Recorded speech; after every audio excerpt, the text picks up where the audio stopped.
Una volta c'era due fratelli, uno era ricco e l'altro povero. Come è che uno era ricco e l'altro povero? Che un ricco aveva fatto un bello matrimonio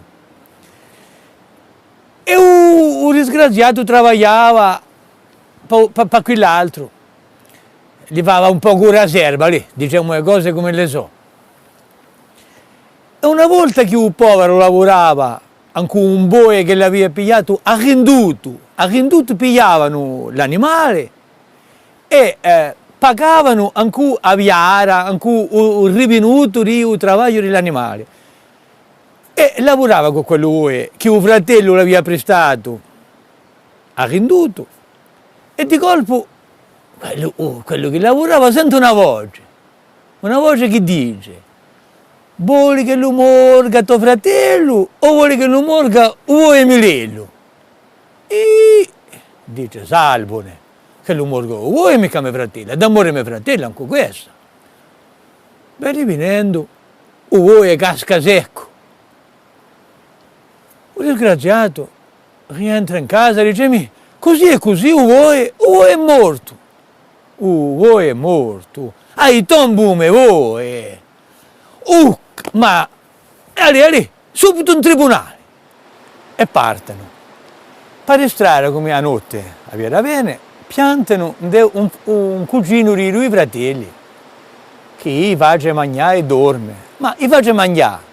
Un ricco mangiava in sala, e pullastro, e benevine, belli affari. E un povero, quello se ne stava in cucina e si mangiava due pesticine che la moglie l'aveva approntato e messo nella brisacca. Bene venendo, a Ronnari a casa, franca in quella rispensa e bere un povero che mangiava le sue pesticine. Or casca che quella donna era incinta, gli viene una voglia di pesticine e si sconcia. Marito, dice, hai fatto sconciare a mia moglie, tamanto crimine, domani andiamo all'Urice e muovono e partono. Erano andati tutti e tre, per strada, infatti, un carrettero che a sua mula si era infalsaginata viene a dire che era infangata, non la faceva più che ancora. E lui, franche, no, capirritti, un povero disgraziato dice: ma questa mula qui comincia, si incroca, piglia per ancora e comincia a trae e salva la mula, caccia da quello fango. Caccia la mula, ma li strappa ancora. Carrettero dice: ma a mia mula va non presenta più, l'hai strappato ancora. Allora, andiamo a farci 100 Iurice. E partono. E non strada per tutti per andare a farsi sente. Quello disgraziato, gli erano poi unti i pensieri all'ingrosso, dice con tante tribunalate. Oramai mi hanno condannato a morte. E anche meglio che mi tombi. Giunto a un ponte, si lega quelli mandiglioloni a quadretto che l'avevano, si lega davanti all'occhio, si cogliano il ponte e si lampa sotto. Sotto a quello ponte c'era un frate che diceva faceva risoagio, faceva i suoi bisogni, era grunciato.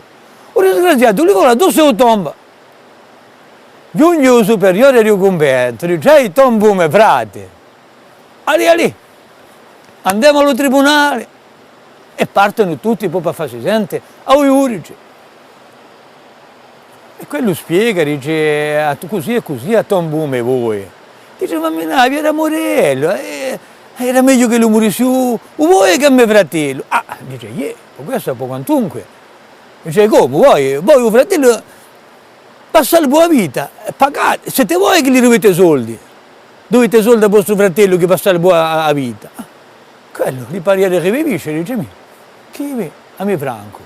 Dopo io il carrettero dice: così e così, ha strappato la corda a mia mula. Dice: ma era infalsaginata la mula. E dice: allora Iurice dice: se è così, dice: date a mula a quello che la salva, che lo tenga sino a che la rinasca ancora. Quando le sarà nata ancora, a vi renderà. Ah, dice quello, no, no, no, tengo a me mula e gli do soldi, piuttosto. Giugno un po' a Ronna che si era sconcia. Dice, ha fatto sconciare a mia moglie. Dice, io non domandava nulla, mi mangiava due pasticcine, se le avessero mandate le avete volentieri le pasticcine, figuratevi.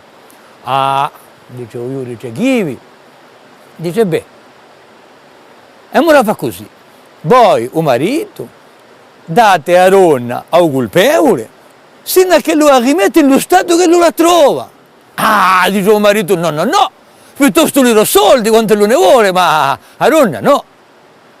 Ah, quello dice, mi scavucceggio quasi quasi, ma giugno poi caso maggiore, Lupicirio, c'era stato un uomo morto che aveva tombato un frate. E il superiore ci ha tombato mio frate, dice, non volia tombare Nemo, mi volia tombare, quello disgraziato era sotto. Ah, dice io, dice, beh, siete condannato a morte. Ah, sono condannato a morte. Dice, chi? Ma avete la mette sotto un ponte, in la posizione che lui era un disgraziato frate che avete tombo, e voi, il superiore, li avete ritirato o se l'avete da tombare. Ah, dice il superiore, ma e se non lo chiappo? Ah, dice, se voi lo chiappate, sono affari vostri. Oh, dice, no, no, no, gli darò soldi, parlavano italiano tanto i frati. E un paesano, invece di essere condannato a morte come lui queria, si trova poi ancora una bella mansa di soldi che ognuno si era spesato, aveva pagato la condanna di un giudice.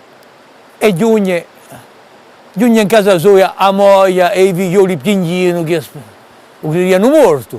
E a lui invece con una musetta piena di soldi che tutti avevano pagato per non essere condannati elli, che erano elli i colpevoli, e mica quello disgraziato.